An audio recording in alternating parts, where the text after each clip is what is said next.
gathering for the days between PDP, Labour Party, and the APC, trying to get in. For some reason, they were not allowing cameramen to go in. So we now are deciding to stay here. I'll put it back. Yeah, I'll put back the microphone. Okay. Good morning, sir. Morning, my brother. So it is very nice to see you at the Supreme Court today. Thank you. Now you can see how things are so far progressing, and we just had the Femi Bajabiamila and Niho Ribadu working. You are also of the APC, and what are you expecting, and what is your message to Nigerians who are watching you live now? As a Nigerian, most importantly, what I pray to God for our democracy to continue, that our 24 years, there should be addition, so that from one regime to the other, the people will elect leaders of the choice, and that it continues, because democracy has its own fine dividends. One is freedom, one is prosperity, one is peace and unity of any country, which dictatorship does not enhance. So if you have freedom, you can exercise your inalienable rights and your talents. So that's why I'm also happy with the opposition, His Excellency Atiku Abubakar, P2B, and others, for following the democratic routes. They did not, in their own vein, say that they will resort to self-help. So for following the democratic process, I have to thank them immensely. For the outcome, it depends on my Lord Justice of the Supreme Court. They have the facts, they have the law in their hands. So I will believe in their decision, because we cannot decide for them. Yeah. We can't decide for them. So while we are talking, we just had Oseloka Obaza. We're here. We're here. Ambassador. Yes. No, hit me too much, Ambassador. See, you don't drag my hand. Sorry, sir. So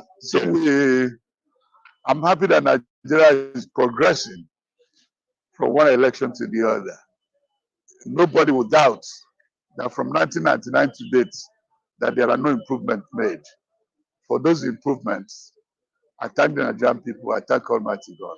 You know, sorry, but you just mentioned about improvement, but many Nigerians would actually disagree with you that the 2023 election wasn't necessarily what Nigerians were promised. I mean, we had promises of having an electronic transmission, which eventually, from the argument in the at the appeal court appears to be, INEC had the right to decide how they will conduct the election, which is a total departure from what they were promised to Nigerians. And Nigerians are saying, especially the young ones, because we speak to them, we are on the streets, and they're saying, if this is how election is going to be conducted moving forward, that they will stay away, because they do not see any reason why they should engage, and probably their right and their will not be reflected on the outcome. I don't think they are correct. You don't throw away the baby with the bathwater. Yes, there might be some flaws, but that does not mean to tell me today that we are over 10 governors who ordinarily, if they say they want to go to the Senate, it is a conclusive matter, could not win their constituencies. And you tell me the election had not improved. I wouldn't say so. We are an Okada rider, defeated an incumbent Federal House member, and today is a member of the Federal House of And therein, exactly what you said, therein lies why the young Nigerians are saying this seemed to them to be a compromise system, because the National Assembly, the Senate, that happened on the same day had no glitches, but the presidential appeared to be, it wasn't glitch free. So based on that, they are saying, yes, I agree, because in your state of Enugu, we saw where a sitting governor, It's couldn't, not only Enugu. uh, It's spread across the country. exactly, and we It, had it a former happened. governor. It happened in several states. Exactly, And but don't forget as well that I'm appealing to the youth because I was also a youth. We are doing this kind of shouting after the 1983 presidential elections. Yeah. And the election, the democracy slipped off hand. Did we profit? So what you are in Did essence anybody saying, tell you that the American people for over 200 and something years elected Donald Trump? What did they do? They voted for the next 4 years and voted him out. If you stampede democracy, you stampede it out of the system, and you have dictatorship, which is not as good as democracy we have already. okay, that's a fine argument. But before I let you go, I watched one of your interview on Arise TV.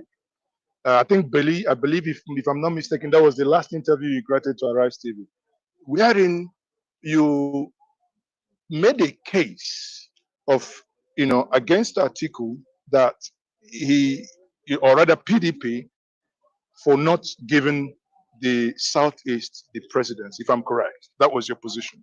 No, my position is basically that the PDP has a constitution. And under Section 7 of that constitution is expressly stated that power should be rotated between North and South for the peace, unity of our dear country. And that it is a convention as well that started in 1999. And His Excellency Atiku Abubakar was a beneficiary of that convention of rotation of president from North to South. Otherwise, if Umaru Shinkafi, he was also wealthy, Dr. Olusegun Saraki was also wealthy, Abubakar Rimi had all his capacity to bid, but they all willingly in 1999 buried their personal ambitions and allowed Southerners to contest. The outcome was that Chief Obasanjo became a candidate, Olufaya became a candidate, and Atiku benefited from that enterprise. And in 2014, he walked out of Eagle Square against Jonathan. That Jonathan was breaching the zoning convention, that it was the turn of the North. Pay attention. Yes. And joined us in APC and came third in the primaries and went back to PDP. And luckily for him, in 2018, presidential primary of the PDP, he was given no Southerner aspirant participated in the PDP primaries in Port Harcourt, but just which was hosted by Wike. Atiku emerged. Now, when it was the turn of the South, to start with, I'm not particular. If you had given any Southerner, it could have been a case. But to zero it, the Southeast, PDP owns the Southeast. That's what I'm saying. So in this case, but one would have expected that you Alhaji Ganduje, that's Alhaji Ganduje walking in now. The former governor of Kano State just walked in and he's just greeting. Don't say you can't tell them that's corruption. Because by the time that came, you don't see color on the APC Shetima Tinubu. So what's your impression so far, having been here? You can see that the security is extremely tight here. And do you think that the government is afraid of something? I think the security is under the executive. It's not the control of the CGN or the judiciary But they can make a request. They can make a request, but anything directly that comes that directive for approval must come from the executive. And that's why we want to avoid something like state capture, practice space, in the sense that we must have this litigation, this litigation head, and dispense with before any person should be sworn into government. It will allow for free hand. It will allow people to have confidence in the process. And if you look at what Jega said, Jega clearly said that things that must be done. And these are the things we'll be crying out, even while Jega was in office, that the appointment of the INEC chairman should not be done by the president. And that's why we come with Justice Way panel, where they say this commission should be unbundled to have different facets, that those who will be responsible for political party registration should be different, those who will be responsible for election should be different, those who will be responsible for managing delineation and other activities of the commission should be different, and there should be a commission that will be responsible for electoral violence. So, sorry, let me stop you there. Doesn't it appear absurd for you to hear Professor Mahmoud Jega say the things he said? Because while he was in office, I understand during the time of, was it IPAC and CUPP, you guys worked closely with him. So why those things he's now speaking about now, why didn't he implement them? I think that's part of the fear that the executive has so much control and interference over those commissions, because they are the appointing authority, and they are the one who also approve. Them. Yes, I get their money from direct line charge today from the CBN directly, but it's not as effective as should be. There must be proper strengthening. What the fear is that if he's saying it because he's out of office, the person there now, Mahmoud Jega, will also say things after office because they are afraid. They don't have they believe that the executive has overbearing authority over the actions of the commission, because they are appointed all members of the national commissioners. All members of the national commissioners are appointed by the president. The chairman himself is appointed by the president, and all resident electoral commissioners who are members of the commission are appointed by the president. So we must find a way to take that power away from president, so that those who are sitting down there will not be having the issue that they are breathing through their mouth to say something. In essence, the job is for us as Nigerians, is very cut out now. That means, irrespective of how this judicial decision goes at their Supreme Court, Nigerians must go back to the drawing board through the legislative arm to begin to make and demand amendments to some of these laws. Do you agree with that?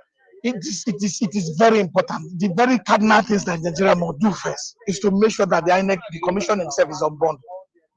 The commission is overburdened. I can tell you this because I've worked with it. In what sense? Can you give me some more? Unbundling is not. I'm not the first person saying this word. It was established in the Justice Tuwe panel report. And if you look at what Justice Lemu election violence report also says, is that the commission is responsible, as I speak to you, for political party registration and management. The commission is responsible, as I speak to you right now, for election conduct. The commission is also responsible. In the commission I mean INEC, is also responsible for trying electoral violence. And that's why you see none of these things INEC is getting it 190%. No. I mean, it was election, and INEC been tried successfully for electoral violence. Because even when you try that, you now find out that those attorney generals of the state who belong to parties that usually commit violence, we bring what they call non-lead prosecute to take over the case and absolve it. But if we have electoral tribunal offenses commission, just like AFCC is for financial crimes, we will have an effective agency that will manage those who are committing heinous crimes against our electoral process. And then two, we will now also go for to make INEC more impartial, to make sure that a member of a political party who is elected, who is the president, because every president is a member of a political party, cannot be appointing the referee in a match where other members of the multi-party coalition of political parties will participate. So those are the things we are saying. Because if you're a member of a political party, whether you are a president or not, they say you are expected to be impartial. But you know the nature of man. The nature of man is to self-protect before you can think of others. So we must follow the justice. How they call it, justice panel, to now review that the electoral commission, the appointment must be taken away from the presidency and put in the hand of the National Assembly via the judiciary. So finally, you are of the Labour Party, and you are here today to give support and solidarity to your party for this case. What is your expectation, and what is your message to Nigerians who are watching you right now across the globe? My expectations are very clear. First, the Court of Appeal decisions didn't go down well with me for one, because there was active action that INEC even went out of that step without even a warning to say you promised Nigerians. The confidence that was built up to that election was because INEC made a promise that there will be a direct transmission of electoral results. And that is why, if you look at what happened, new voters were plenty. A lot of new voters came in because they were encouraged and they now had interest to participate in the electoral process. Because people were not, there was voter apathy because people believe at the end of the day, INEC will announce the result of their own. That is their perception. But INEC now came up and said, no, don't think like that. Come and participate. And we will do live transmission of results. We will do live, how they call it, live reporting. And you can even access it as individuals and citizens of this country anywhere in the world from the portal we have as Beavers. So you come from, you leave it from Beavers, snap it, take it to IRA. That promises was made. Are you now telling me that as a father, I'll make promise to my children? I will now go back on it and I will be so courageous without being ashamed that I have failed? There must be consequences for failed promises. So, in essence, Nigerians must start the process of trying to institute a legal action against the INEC chairman. The INEC chairman made promises and failed. It's obvious. Even the mouthpiece of INEC at the time, Festus Okoye, also made promises and failed.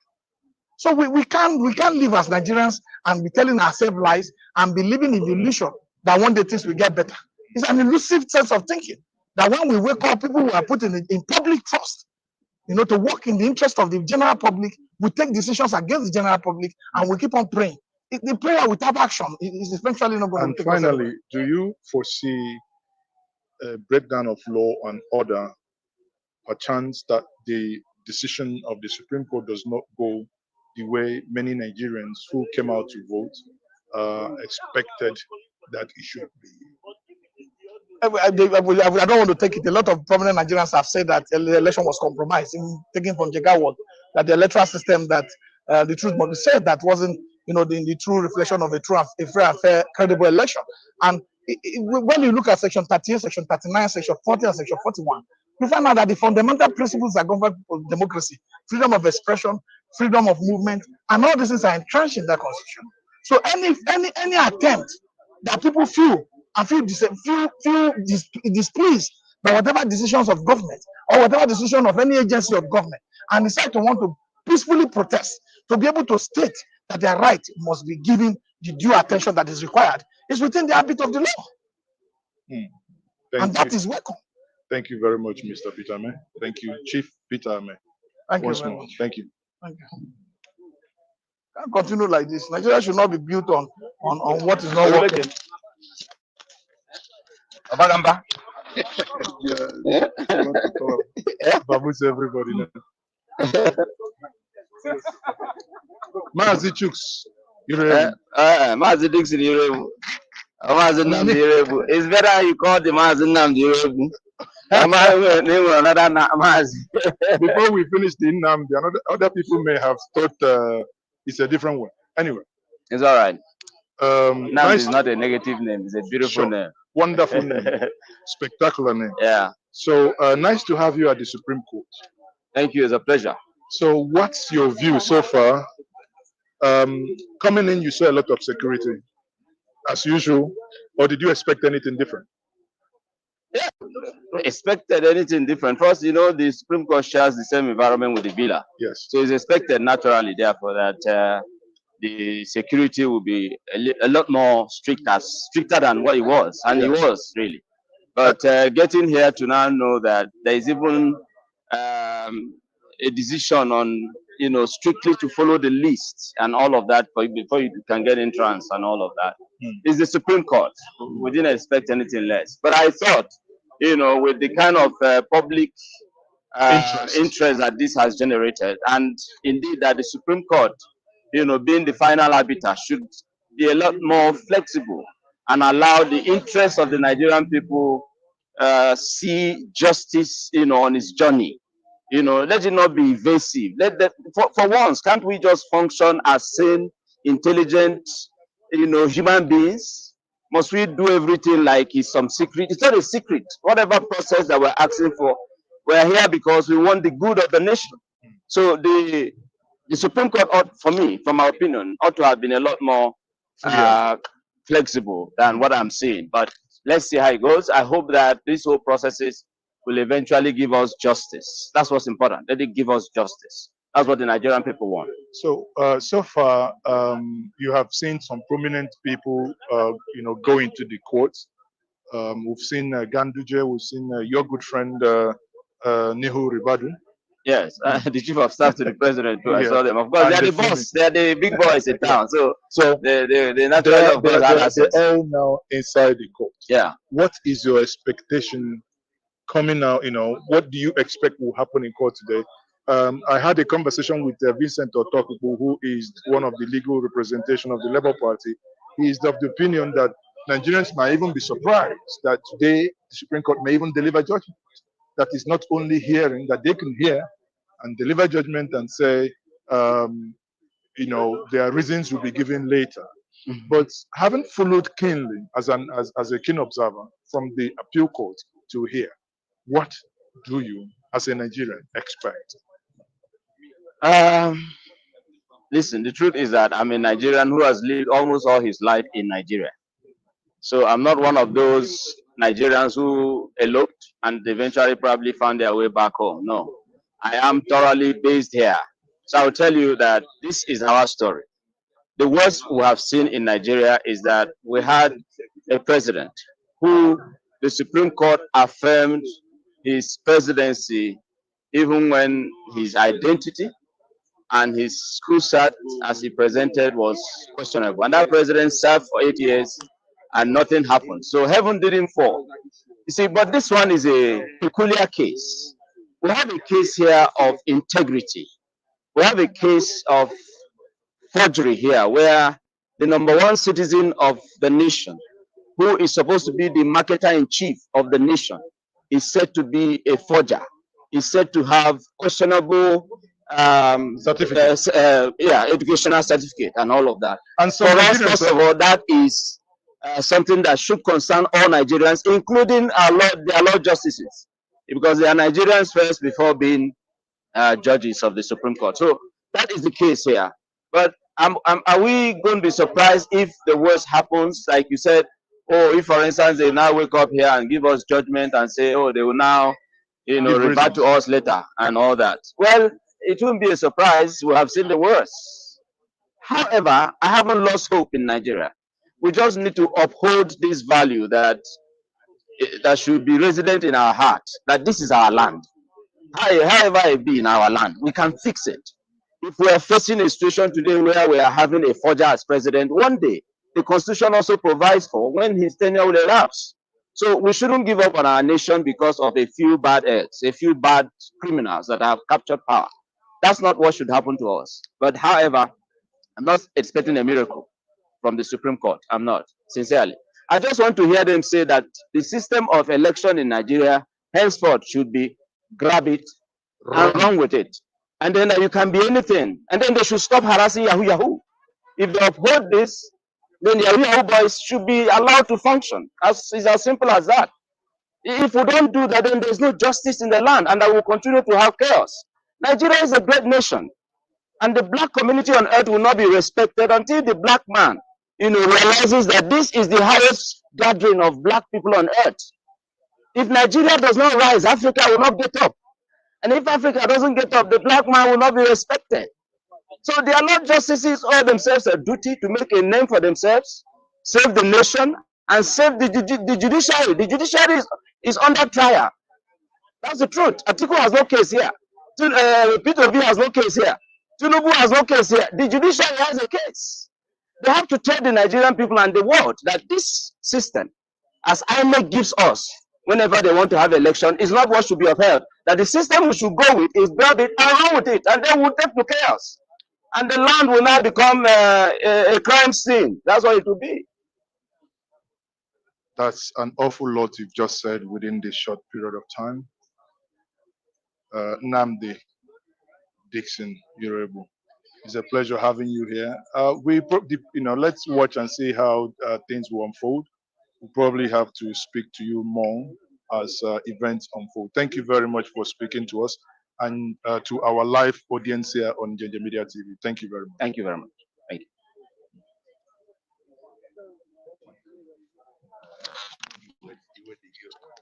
I like it.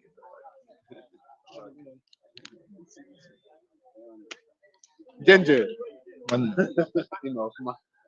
You know the pick on now. No, last time that's other people. I got me just spoil. So that talk about that person name with one update. That is the date of so can for that date. Yeah, they did their list. I didn't even know they were going to do it. Hi there. They are arrogantly gaslighting people because the country did not erupt into violence. That criminality Okay. is We go. suppressing the No, transition. just go. In other Hold on. countries, the people will not take it. And they have mind to be saying this. People didn't take it. I'm telling you. You hold on to the transmission. Then you say, oh, I That's good. That's good. Mm. people are saying, Mm. even though they were using So may we know you, brother? My name is UC Maxwell. UC Maxwell. For those of you who do not know him, is one of those violent spacers on the Twitter street, now X. UC Maxwell, you're welcome to Njinji Media. Thank you very much. Can you tell us the minds of young Nigerians that are on Twitter spaces? You know, the ones that their voices are not being heard, but here at the Supreme Court of Nigeria, you represent them, and can you kindly speak their mind? Okay. Well, I believe that I will not just be speaking the minds of those who are on Twitter spaces alone. I'll be speaking the mind of a lot of young Nigerians out there, both the ones that do not have money anymore to afford data to even come on Twitter spaces. You see, there is a problem within the Nigerian political space, within the Nigerian judicial space, and the Nigerian leadership space, because these three spaces have an issue currently that a person whom a majority of people did not vote for have been selected and put in the place of position. Not only that, the people did not vote for this person has been, caught in the web of several criminalities, corruption, and disqualifications under the provisions of the law. So the minds of youths around the world, around Nigeria, is just one and the same, that we do not want a person who has been disqualified by the provisions of the law to hold political office. We don't want people who, are certificate forgers. Of course, evidences show, documents show that the certificates that Bola Tinubu presented to INEC was forged when you go through the Chicago State University deposition, which article got from America, and several other documents. So it's just one statement. We don't want a certificate forger. We don't want a person with so much baggage having forfeited or having been fined $160,000 as fine for narcotic trafficking and money laundering. So that's what it is. And it's unfortunate that a lot of these youths cannot even have their voices heard anymore, because when they have the opportunity to even speak up, they are being clamped down on by security operatives, the police, the DSS, the military, treated, in several ways that are unconstitutional and violate their fundamental rights. So, UC Maxwell, if by any chance the Supreme Court upholds the decision made by the appeal court, as a young Nigerian, understanding what the younger Nigerians think, what do you think will be the next step for them to take? Well, first, it was preposterous for the Court of Appeal to have even issued that judgment in the first place. I called the judgment a deliberate, careless, and perverse judgment. That is the term I call it, because the judgment does not even fall within the ambit of the law. The law is very clear. Section 137 sub 1 paragraph J, Section 137 sub 1 paragraph D, and several other provisions. And the fact that INEC, of course, failed to even stick to their rules of engagement. So it was already a sorry state for Nigeria that the Court of Appeal upheld that election. And then we are here waiting for the Supreme Court judgment. But I want to say categorically and unequivocally that if the Supreme Court goes into the business of the day and affirms that judgment, it will be an abuse on democracy, because the very fundamentals of a democratic society is that the people have the power to decide who should rule them. The election, the result that was announced by that election, is not the will of the people. So you are defeating the very fundamentals of democracy if the Supreme Court upholds, that election. And I want to say that going forward, the youth would have been given a legal privilege or a legal backing to go into the business of forgery, submit forged documents and vie for political offices. We have people who are undergoing several criminal sentences before the courts, who are in prison and the rest. It means that when they come out someday, they would have the leverage to come and compete with people who have, held themselves to high esteem in character and in conscience, to lead the country, Nigeria. So if the Supreme Court upholds that judgment, they're only inviting anarchy to Nigeria. Now, many also have argued, like you slightly pointed out now, that in the case of Mesoma, who is also a youth, that, at some point she was punished swiftly. But in this case, it appears that punishment as to regards to certificate forgery is left for only the court to do. But you recall that in the case of Evans and Werem, the former Senate president, his own action was swift and he didn't go to court, or he was not prosecuted in court. The Senate then did justice. So what do you think is preventing this case from proceeding the way many Nigerians would think it should? First, it is rather unfortunate that the person in question, Bola Tinubu, has not resigned from office. You could remember in 1999 the case of Salisu Buhari, where he was found to have falsified documents or to have forged documents. He simply resigned, and he faced the wrath of the law. It's unfortunate that we now have different strokes for different folks when it comes to the law, that you need to treat Mesoma differently than you would treat Bola Tinubu. For a person like Mesoma, the National Assembly was very swift to set up a panel or a committee. She was immediately, the Anambra State government did a lot of things to see that that case was dispensed with. And you would agree with me that without going to court, the entirety or the generality of people called Mesoma a forger of documents without a court pronouncement. So I even feel worried that people are afraid to call this even to call it a case of forgery. If you can call Mesoma's own, a forged case, why can't you call Bola Tinubu? So it's unfortunate that we now have different measures in Nigeria. Bola Tinubu is not different from every other well-meaning Nigerian out there. We all share the same rights. In fact, the immunity which he may enjoy today is not on him, but on the office of presidency. So even the day he steps out of that place, the immunity goes up. So there's no special status that Bola Tinubu, enjoys. Whatever has been used, whatever is the measure of justice that has been used for every other case, Evans Ewerem, Mesoma, Salisu Buhari, the former or the man who was about to be sworn in as deputy governor of Bayelsa State, and several others. Even you remember the case of Uche Wonsu in 2019, which is even still before the Supreme Court today. So these are the issues, and Bola Tinubu must be treated in the same manner like all these other people.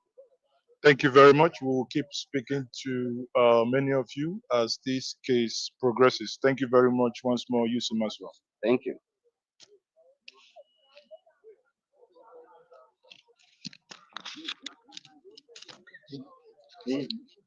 Megidani. How far? I do. How you did now? Well done. So,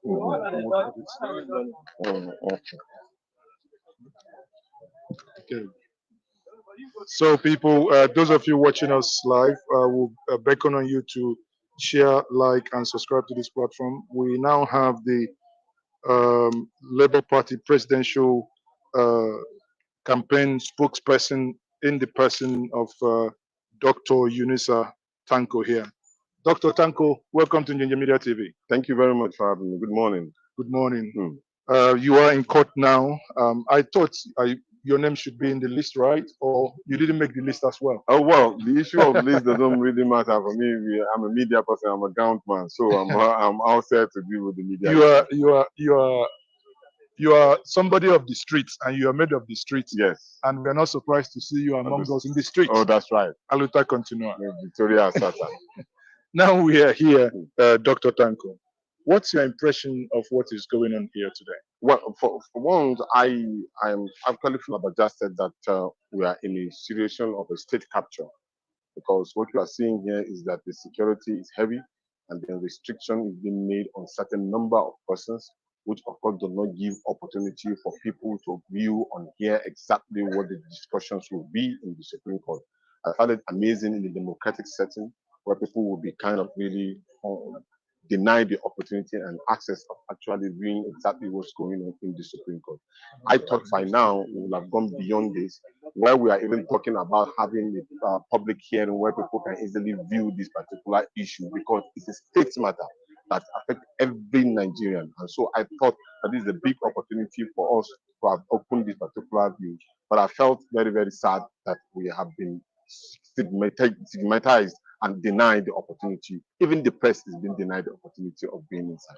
That is absurd. We must create news no matter what. So even if as we are denied access in getting into the Supreme Court, but here we are telling Nigerians, the minds of Nigerians who made their way in courts today. Now, aside the Labour Party case that made you attend this court today, do you think, as a Nigerian, now not wearing the toga of Labour Party, but now as a patriotic Nigerian, do you think that justice will be given by the Supreme Court? I am only hopeful. But coming by the antecedent of what has happened over the years, it becomes very difficult for me to be satisfied or static and say this is exactly what's going on. But I am hopeful that God in his infinite mercy will breathe in the minds of the judiciary to be strong enough and be courageous enough to do justice, considering the fact that we have challenged the Presidential Electoral Commission court as regard to what they adjudicate and they pronounce, because we find it very, very unbelievable where we, as a member of Nigeria and Nigerian Labour Party, brought in documents, certified true copies from the Independent Electoral Commission. We now tender them close to about 8,800 and something, and we presented them. But the court is now saying that that particular document that we presented, which INEC did not deny, is saying that that particular document was fabricated by us. This is certified true copy. It's unbelievable. And I find it difficult to find out that if a court of this particular magnitude of 5 judges will make this particular, it gives you a lot of questions on the integrity of our judiciary. But all hope is not lost. That is why I'm having hope that probably the Supreme Court may reverse this particular position in which they have taken in the first place. Now, there is a case of certificate forgery, and you are aware what has happened with Alhaji Atiku Abubakar, who, took a case and subpoenaed the Chicago State University to make presentations.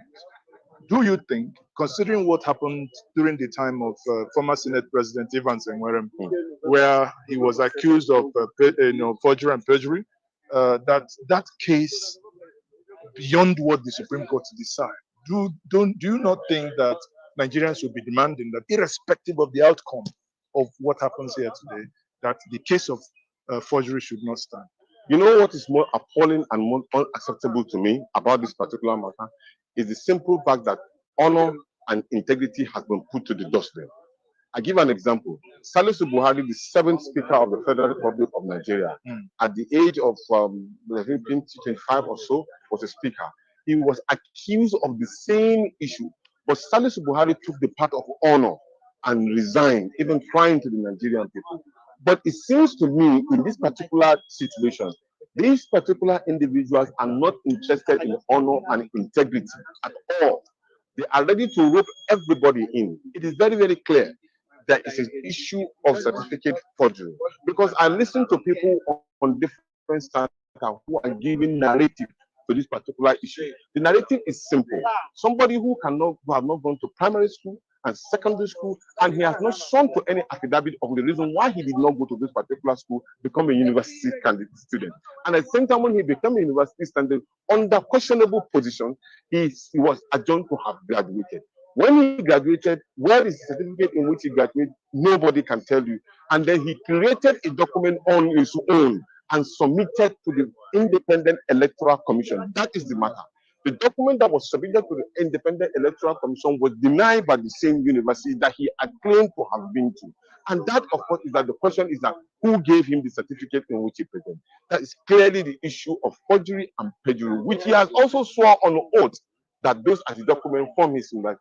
I mean, it is very, very clear. Even beyond that, the secondary school, I think the government, federal government college, he said he graduated, whatever, going to that did not even 4 years before. They did not even exist before he graduated. So, I mean, there is a lot of grounds. Now, just opposing that to the jam forger, Mmesoma Chukwu, Yes. who, took jam, had a very good result that would take her in any course of her choice, but forged another result to Yes. say that she was then the highest scorer. Now, if you take that into consideration, considering that Bola Tinubu, some argue that he was in America as a female, but graduated as a male, but it's a different plank on his own. Taking that and just opposing the two, let's, for argument's sake, clerical error, he got admission. Let's, for argument's sake, he misplaced his, certificate. Now he went in to create one for him. Isn't that the same thing?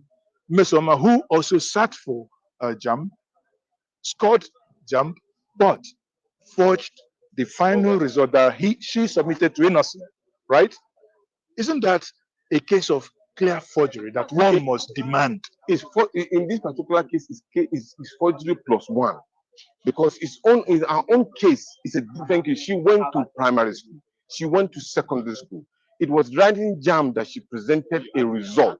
In this case, there was no primary school, there was no secondary school. We only have a certificate that is forged for a university. And here, of course, I will also say that particular university should be questioned, because their integrity is in question, and it dropped into the United States of America, which is a bit. So in this case, it is actually forgery, perjury plus one, different from her own. It's even worse than her own, because she has gone to primary school. I will ask, if there are facts from anybody, please, Bola Ahmed Tinubu should present his primary school certificate and secondary school certificate. Peter Obi has done so, Atiku Abubakar has done so, and let him present his own so that we can clear this issue. But let's play the devil's advocate here. Yes. There are some people who actually argue, does it matter to go to a university to even be successful as a leader? Some had made that case, especially from the APC camp, citing the case of Winston Churchill, Yes. who didn't have a formal education. Even your principal, Peter B, has once made that case. Correct. And eventually ended up becoming a great leader. Yeah. And the question is, does Nigeria actually need a leader that has university certificates in order to be led aright? The truth about it is that if it is the law provided, you have to follow it. If it's not the law, then you don't need it. But the law in the country has said that you don't even need a university certificate. You only need your primary school certificate. And you don't need to pass. You don't even need to, just the primary school. That was the position of the law. And once the law has been established, all you need to do is follow the law. Present your primary school certificate, and it is done and dusted. So for whether it's in Churchill or any other person, possibly it is their own position of law. And even then, they came clean.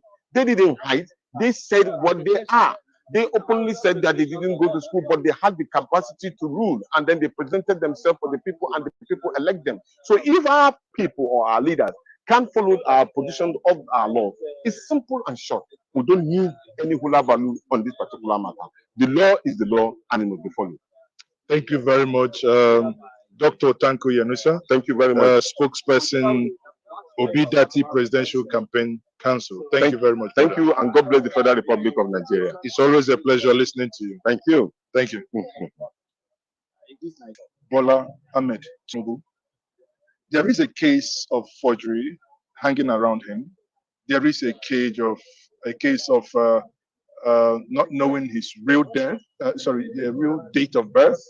There is a case of the university he attended, and whether he printed his own result or he used, in their way now, third-party vendor to print his own result. In all this commotion and confusion surrounding him, one man, so many controversies. What do you think about the whole issue? Well, the XYZ of the issue of the CSU at Chicago State University is that if what Bola Tinubu submitted to INEC wasn't issued by the CSU, agreed, that could be a vendor that you could generate a certificate from a vendor if that is what the rule is. But I don't see any rule that will say that a signature on a paper, a certificate, should not emanate from the school. Even if you generate it from a vendor cannot sign on the behalf of the school if the signature on that very place is not real. The school did not issue the certificate, and the signature on the certificate normally is not from the normally school. when you can, if you're a secretary, you can sign on behalf of your boss. If it is But it has to be- anybody, it has to be it has to be written. an authority from that school that will sign that thing. If it is not the authority from CSU that signed that thing is false. And we are talking about the highest office in Nigeria, the most exalted office. Apart from being the most exalted office, we have the life of 200 million Nigerians and the generation coming tied to this thing. You understand? So we shouldn't be frivolous with this. We should not be frivolous. I don't belong to any particular party. I'm an obedient. Yes, obedient. Obedience does not generally necessarily belong to Labour Party. Obedience simply means people who want good governance in Nigeria, who have found expression in Peter Obi, who have found expression in Peter Obi. It could be any other person. You understand? I made effort to start running for that election. But when I saw how the youth of Nigeria can besiege Peter Obi now to represent them, I decided, let's flow with the youth. Oh, you wanted to run for the Of course, I wanted to. which party? That's matter for another day. Okay. You understand? That's matter for another day. Then we are talking about the issue of proper. How is it that black man cannot govern himself? How is it that black? Because this is what the people are demonstrating. That black man cannot. You cannot do anything and do it proper. You cannot. You see these three institutions. You see the INEC. The INEC is strangulating Nigeria. Really, and that is what people don't understand. INEC is strangulating Nigeria. How about the DSS and intelligence agencies? How come they cannot vet through certificates before people submit this certificate? Even the screening committee of political parties. The screening, leave the screening from the parties, because the parties can always do whatever it is they want to do to get away. The intelligence organization should be able to go through every fellow. In America and in every other country, there is no way anybody is coming to contest election without being properly vetted by intelligence organization. I remember John, what's the name of this guy in America? He was only found in his yacht with a woman, monkey business, that was what I remember the name. That was only, he was touted as the next president of America from the Democrats because of infidelity. That was why he did it. You have a whole lot of allegations. If it is proven that this man presented a certificate that he attended a secondary school and graduated before the secondary school was built, and you went to, for goodness sake, let me just even tell you about this CSU issue in case people are making mistake. In that certificate, in that paper that went to CSU, that you have female there, I schooled overseas. I came back from over. There's no way the white man can keep in his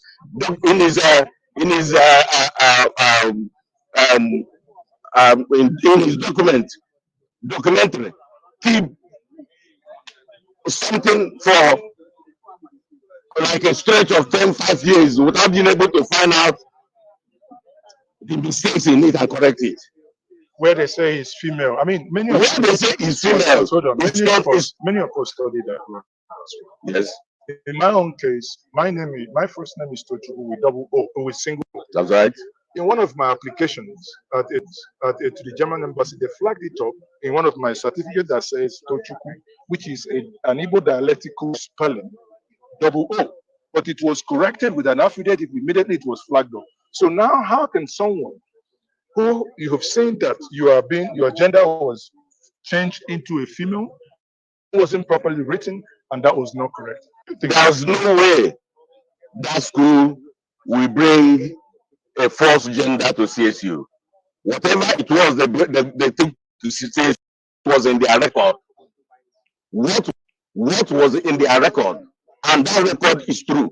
So there's no way anybody will say it's a mistake that the school sent a false document to, and for how long this man schooled in that place, he wasn't able to change it. to the extent that even till now we are talking about this thing, that is still read female gender. It's not possible.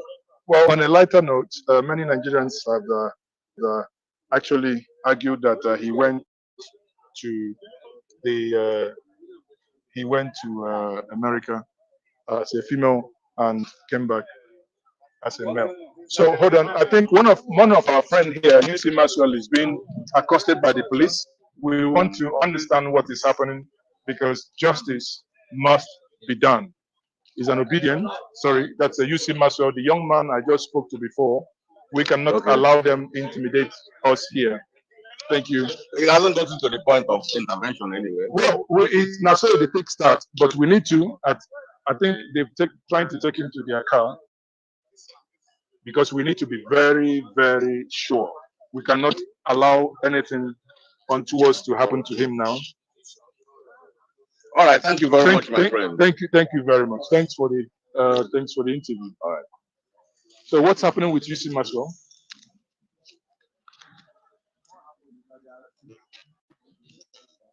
What's happened to UC Maxwell?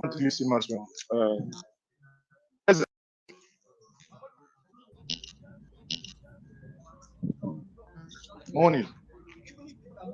All right, guys. As you all can see, what is currently happening right now. Good morning, good afternoon, good evening to you all, my people. Nigerian government, they are satanic to that extent that you don't have freedom of speech, freedom of expression, or rather even freedom of association. You don't have any doesn't work in Nigeria. UC Maxwell is being held right now by the police right there in Abuja. So we don't know what is happening and why they are doing that. Remember, UC Maxwell is one of those people running the Twitter space. So what these guys are trying to do now, we don't know, right? But still, we are not going to keep short because all we are crying for is a better government, is a better Nigeria. Tinubu rigged the election. Many people are not happy that we are talking about it, but that is the fact. He rigged the election. Tinubu's certificate is fake. According to Chicago State University, this right there, let me read this again because some people are still getting it all twisted. We don't know what the court is going to do about all this. This is it. Look at the highlighted area. That was the question to CSU. And CSU did not issue a diploma dated June 27th, 1979 to Mr. Tinubu in 1979. Correct? Then CSU said correct. So I don't understand what some people are trying to argue or defend. Like some of the spokesperson of the satanic APC have been to numerous platforms, most especially Channels and Arise, saying that CSU did not say that Tinubu's certificate is fake. Yes, they didn't say it's fake, but they said we did not issue the document, the certificate that Bola Ahmed Tinubu submitted to INEC for 2023 presidential election. That is simple to understand. We don't need to crack our head for this for you to get it. So my people, I appreciate every one of you. We're going to be coming back again because I need to know what is currently happening with UC Maxwell. We need to find out what is happening right there. Okay, one moment, my people. Let me take a break and I'll come back to you guys to see what is actually happening. God bless you all, my people. I know they do competition with anybody. If I offend you, forgive me. Show me love, go to biza. Kama bara wa lo ninu ife kan akanbi. I know they do competition with anybody.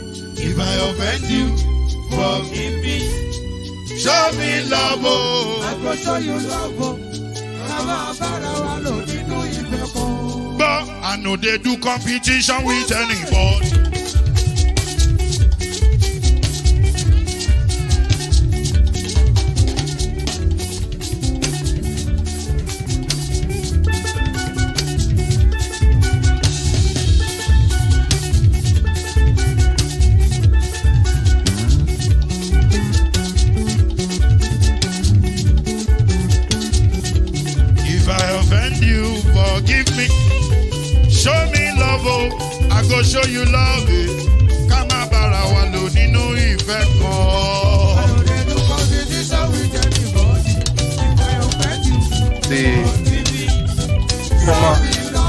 How are you? Sorry, we are live, Kennedy. Don't worry. So, yes.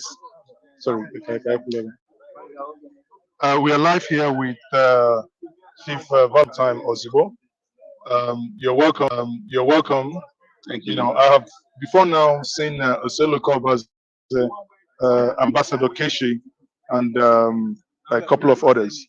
And nice to see you. Nice to meet you. Pleasure. I understand it's been a long day for you. Leaving from the US to Lagos yesterday and this morning to Abuja to be here. Okay. Thank you very much for joining us. Thank you. And you know, here we are at the Supreme Court. There appears to be a commotion in terms of the accreditation, who is allowed to come in and who is not allowed to come in. Many Nigerians have actually, the people who've spoken before now, saying that it ought not to be, that it should be a free place for Nigerians to come in and do, you know, basically expose to the world how justice is given. But it appears it's been guarded and something that it is not right. What's your view? Obviously, it's not right. You know, this started even from the presidential appeal panel when we were going to the Court of Appeal, and they were, you know, basically rationalizing number of people that were allowed in. Yeah. But over time, they relaxed, and people were able to go in. Today is even worse than that. What we are being told, there are only 5 people from our own party being allowed in. Obviously, that is totally unacceptable. And we're going to be here until we're allowed to go in. Until we're allowed to go in. Because, like we always say, this country belongs to every single one of us. We are a principal. Even though the lawyers are there are important, we are the employers of the lawyers, and so we must be fully represented to see, to go and look at each other eyeball to eyeball, and be sure that justice is eventually going to be done. For us, we need to move away from this whole thing about technicality and about state capture. Allow Nigerian citizens to have their day, because we citizens' power is the single most potent and powerful power in this country, and that's what we must be allowed to be exercised. Now, you know, without diving into prejudice here, the case is ongoing as we speak. You know, we've seen Ribadu, Ganduje, Femi Pachabiamila from the side of the APC.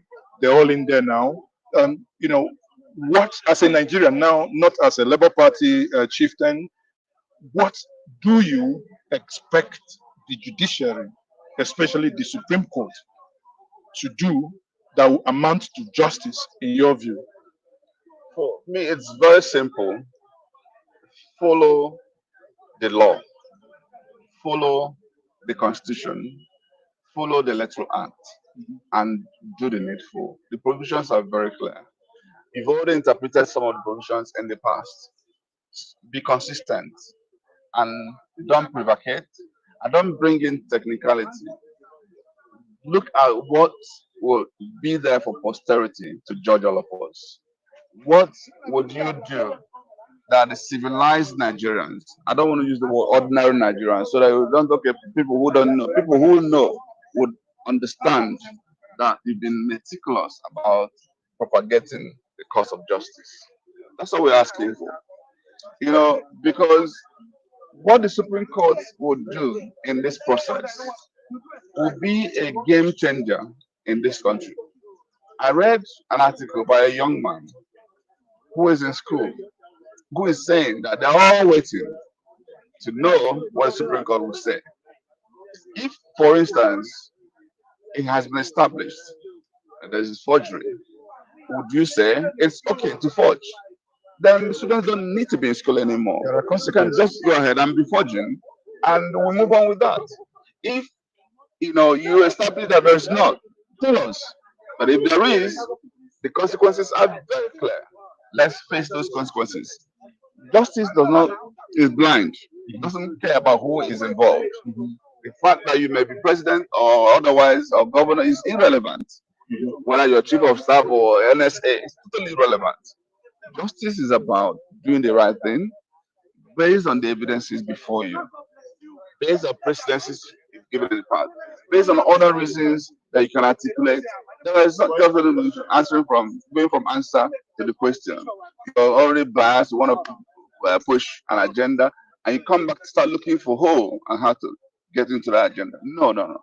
Supreme Court is the last court of the land, and it's important that the integrity of the process and the judiciary is kept at bay.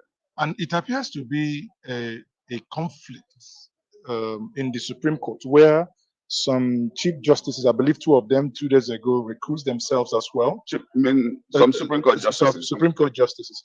So initially they were meant to be 7, right? And one of them, the son, is an APC member, and I've seen a statement from Labour Party demanding that that justice should recuse herself. Then the other is going to be retiring on the 27th, which is in less than a week's time. So, and coupled with the 2 that recused themselves. Now, looking at all this, do you, in your considered opinion, think that the judges are afraid of the consequences that may come out of the judgment that is expected from the Supreme Court here? I've read a lot of positions on this issue. The truth of the matter is that this boils down to courage, nothing more than that. They just know the direction. Everybody in Nigeria will understand the direction. It's that crystal clear. It's about courage. Who is courageous enough to do the right thing? So, obviously, I can't speak for those who are accusing themselves. But on one hand, it could be that they can't withstand the pressure. On the other hand, it could be they're not courageous enough. They'll just be aside. You guys go finish up yourselves. As it is, all right, guys. UC Maxwell is released. What happened to him? There was sign of intimidation because he was recording and all that. They have to forcefully delete so many things on his phone and all that. So he has been released. So I'd like us to hear from him quickly here. Then we'll take it from here. All credit to JJT Media TV. Thank you very much. So let's hear from him here and take it from here. God bless every one of you. Him back because we saw an altercation between UC Maxwell and the Secret Service over there. So UC Maxwell, the people, over 1,000 Nigerians watching online now are saying what basically happened. Why were you accosted by the security services over there? Okay, I am overwhelmed by the concern. Even while it was still going on there, I began to receive calls, and I was actually shocked. I was surprised that because over 1,000 Nigerians are watching. I was very, very surprised. While I was still with them there, I began to receive a lot of calls. It's unfortunate that we are seeing what is called a calculated oppression against the people. So we have security operatives who are not known to Nigerians, so they can intimidate you and go free, and you cannot track them, and you cannot, nothing. So when we were doing an interview of Mr. Unisa Tanko, when he was addressing the press, so I also did a video of that place where he was addressing the press. So when I stepped out to meet with my friend Sarah Ibrahim, as I was there with her, a DSS operative accosted me and told me that why am I taking pictures? And I said, taking which pictures? He asked to see my phone. I showed him the phone. So he saw that video of Unisa Tanko. And then, Unisa Tanko was standing here, and their van is being showed behind. Yes. So he was asking me that why am I taking a video of security operatives? And I say I was doing an interview and all that. They took me to the side of their van. And that's the van that just drove out. Yes. They took me to the side of the van and told me that they were going to format my phone. What? Because I took a video of Unisa Tanko addressing the press. He told me he was going to format my phone. But we are here, so they should have taken our cameras as well. I don't. It's the oppression. So they started deleting pictures from my phone. In fact, they deleted my personal picture. And he made a statement to me that he was going to punish me by deleting even my personal pictures and videos. So it's unfortunate that this is what we see in Nigeria. While he was doing that, he told me to go to one of the vans and sit down at the back. Well, this is where we are. But I that took is I took back my phone, and that is the power of the media.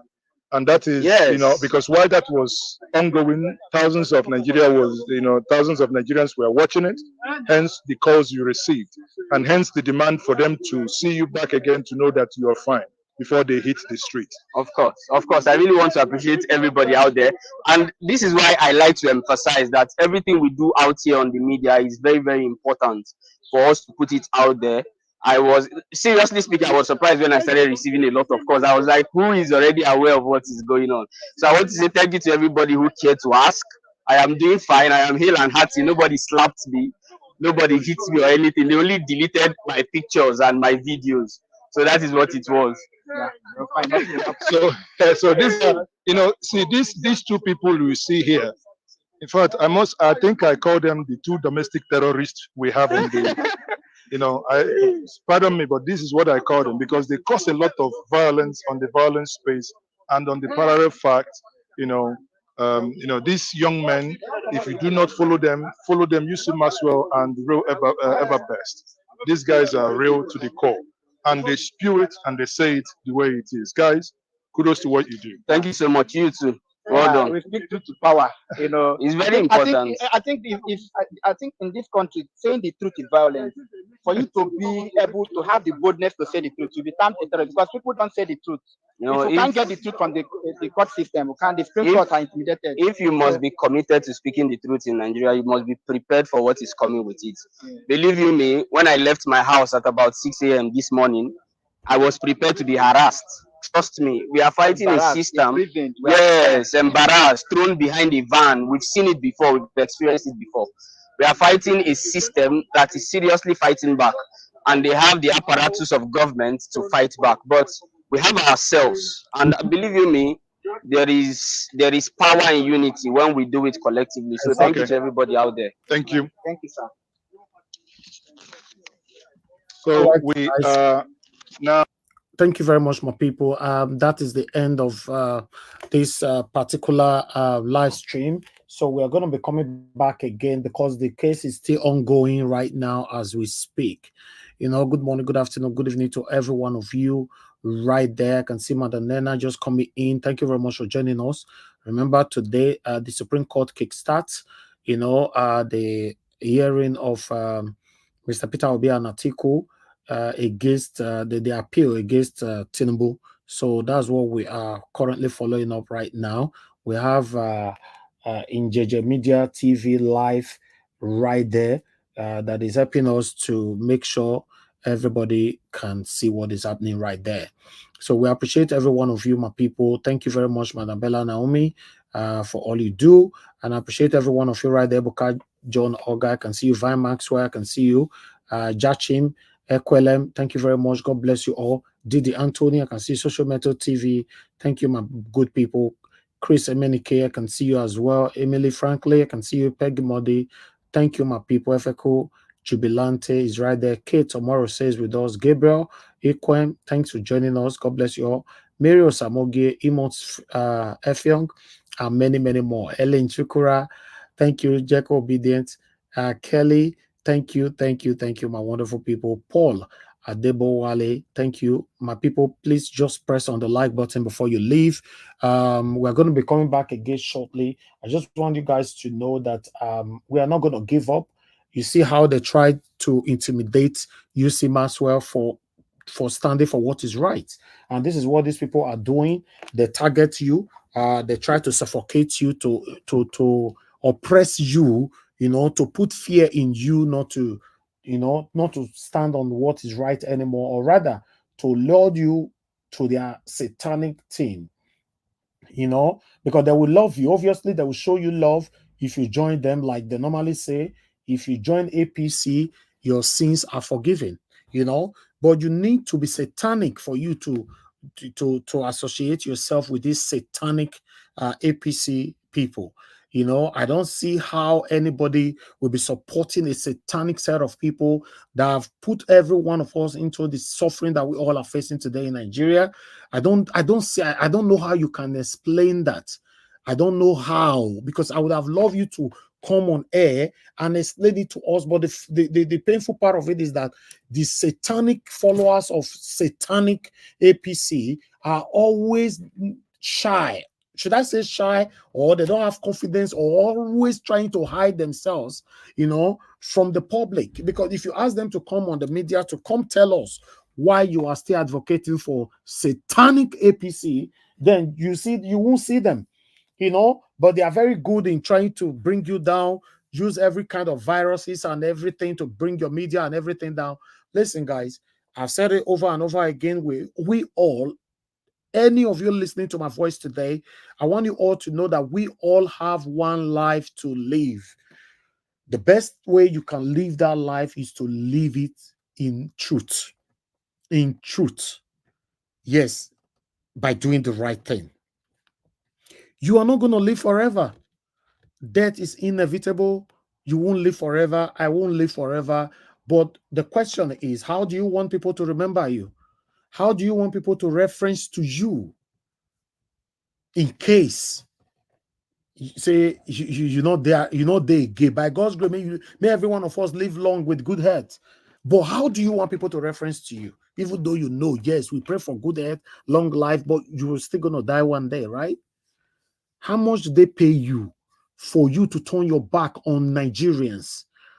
The innocent Nigerians that is currently suffering right now.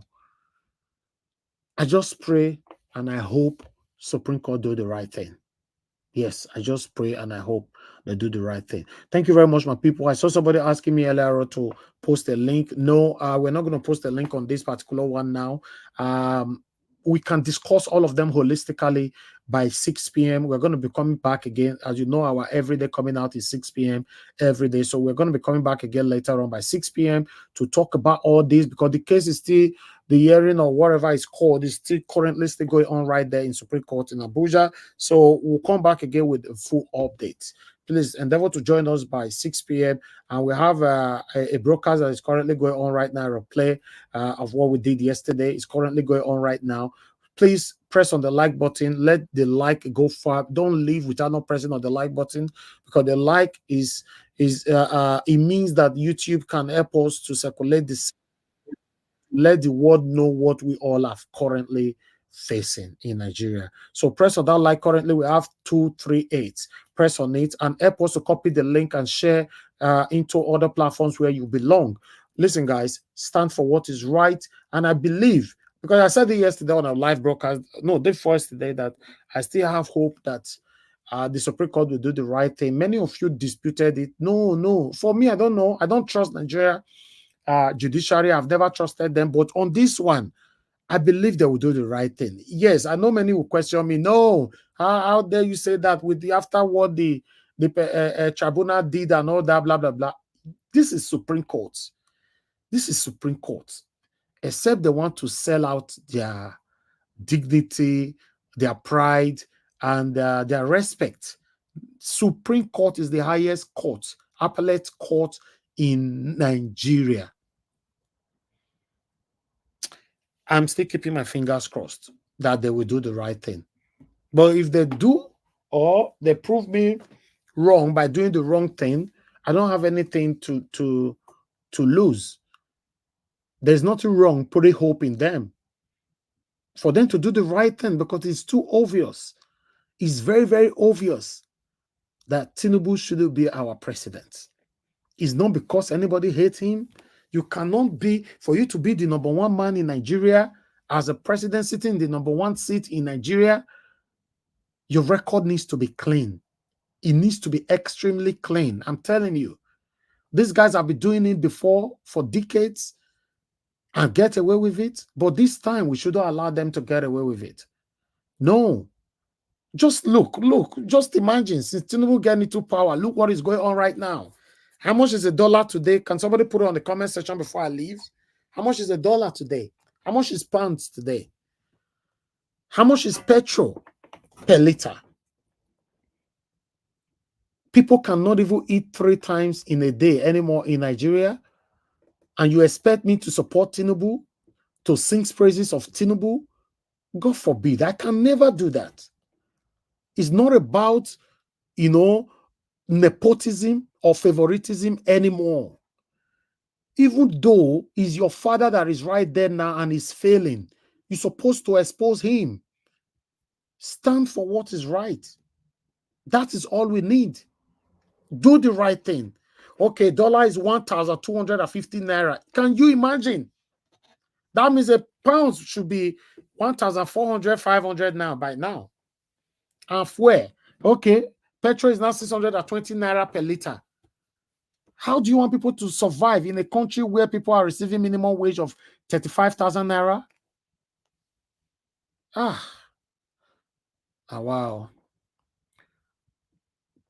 We can't continue like this, my people. We can't continue like this. I think we should. Okay. Pounds is 1,440. I tell you now, say if you not remove Tinubu, this thing they go 10,000 naira. 1 pound will be 10,000 naira. Your head go big. Yeah, because when I talk and say 1 pound go 1,000 naira, people say na lie, na lie. Today, 1,000 naira not be even made of 1 pound again, safe. Now dollar, now India, both of them they drag down. If Supreme Court refuse to save Nigeria today henceforth, 1 pound go reach 10,000 naira between that in the next 6 months. You not go reach between that in the next 3 months. 1 pound go reach 10,000 naira. Why $1 will be 5,000 naira? Upon all this that I'm saying, these satanic APC supporters, they are listening to me now. They will still be saying, "No, concern me.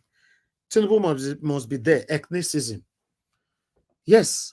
What destroyed Nigeria today is, I've listed it before. Ethnicism, tribalism, favoritism, nepotism, traditionalism, and religionism. All these names I just mentioned, now go check and do your own research. You'll see and say all of them are part of the problems we are facing today in Nigeria. All of them. All of them. They are part of the problem we are facing today. We can't continue like this, my people. Thank you very much for your time with us. You can see Michael and MRO just coming in. Thank you very much. You can play back the video later on. And God will bless you. Now, Canada dollar is now 900, right? Okay. Can you imagine? Yes, so did Anthony, me too. I pity people where they Nigeria right now, especially the people that cannot afford to face this state of the nation face to face, because not everybody, I understand it's affecting everybody, but there are still people that can still eat anyhow they like right now that lives in Nigeria, but there's this category of people that at this moment now I wonder how they are helping themselves, because it's terribly terrible. It's serious. It's serious. I just pray Supreme Court save Nigeria. If they say they want to oppress us by doing the wrong thing, by upholding Tinubu, that he must continue because of 1 or 2 things, for me, I don't know what will happen in Nigeria, but everybody will just manage themselves and move on like that. For me, I'm not against anybody. I just want a better Nigeria, and I believe I'm demonstrating my constitutional right.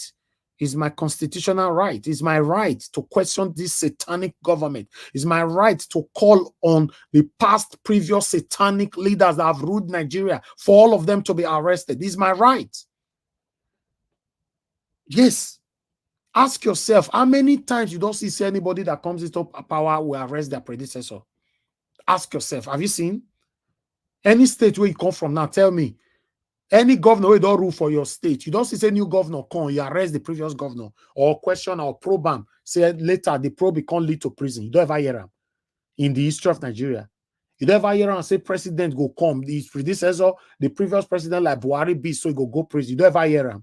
And you are here supporting these satanic people. You are supporting them. They don't care about you. It's all about them. The situation right now that is affecting the whole Nigeria is not affecting them. They have the money to bypass it. You don't have the money to bypass it. And you are the one fighting for them. My question is why? Are you happy the way the country is going now? When we speak, they'll say, no, we are applying emotions to it. How can you talk about this without not applying emotions to it? How? Should I talk about the situation that is currently going on in Nigeria with smiles on my face? I don't understand. Eh? And wow, we need to come together if we want a better Nigeria that will be favorable to you and I and every one of us. If not, we'll continue to complain and complain and complain. We all will get old. Our time will pass. Our children will complain and complain. Their time will pass. No, we are saying no to that now. Because remember, our forefathers did. They tried their best. It don't work. Our dad, our parents, they did. It don't work. So this generation, my finger is still very, very much crossed that it will work this time. It will work this time. Let's keep our fingers crossed. Let's keep our hope in God. And let's, believe that the Supreme Court will do the right thing. Because there's time for everything. Nothing lasts forever, though. There's time for everything. So for me, let's just believe that it will work this time, where you and I will celebrate, including the satanic APC supporters supporting the satanic APC. All of them, we get to realize that, thank God, say, we don't get better Nigeria. Because they know there's no way better Nigeria can come under this set of satanic individualisms. They know. But why are they supporting them is my question. Thank you very much, my people. I will say, have a good day ahead. I'll see you guys again by 6 p.m. Endeavor to join us by 6 p.m. and let's talk about the things that is affecting you and I. Many high-profile cases will definitely come to you, and they may likely come in company of some juicy, irresistible temptations, especially when they involve mouth-watering financial and business transactions. I'm making it clear to you now that you must flee from such disguised danger. Your reputation and integrity matter much, and it counts enormously in your rise to honor and fame in life. Let me point out unambiguously that in life, gifts and wealth that are not worked for, which are by extension undeserving, are always wrapped in calamity and destruction. Flee from them and keep your heads high above the murky waters of corruption and favoritism, so that you can be conveniently counted among the very best in the Nigerian judiciary. You must, against all odds, conduct your affairs within the ambit of the law and the oath that you has just been administered on you. If you were hitherto 50% under public scrutiny, I can then confidently tell you now that it has automatically risen to 100% by virtue of this appointment. This tempo of public assessment of your conduct and disposition will now assume astronomical proportion. You must equally redouble your effort and dialogue properly with your conscience in order not to fall out of the grace of Almighty God and the Nigerian people. It absolutely takes nothing to join the crowd, but it takes quite a lot to stand alone with good conscience. Several novel business and industrial disputes are occurring in the country virtually on a daily basis that have now inevitably made litigations to go on a steady rise. No court in the land is spared of this. We are constantly on our toes, and the dockets are ever rising in response to the challenges of the time. This underscores the fact that Nigeria ranks among the most litigious countries in the whole world. The onus is on your lordships to fasten your belt and roll up your sleeves to face the challenges head on. You must redouble your pace to catch up with the expectations of the litigants. As judicial officers, you have a defined mandate on earth that you must discharge with unveiled honesty and sincerity. You must give good account of yourselves to justify your appointment. However, If you decide to do the contrary, of course, the sledgehammer will, without hesitation, descend heavily on you.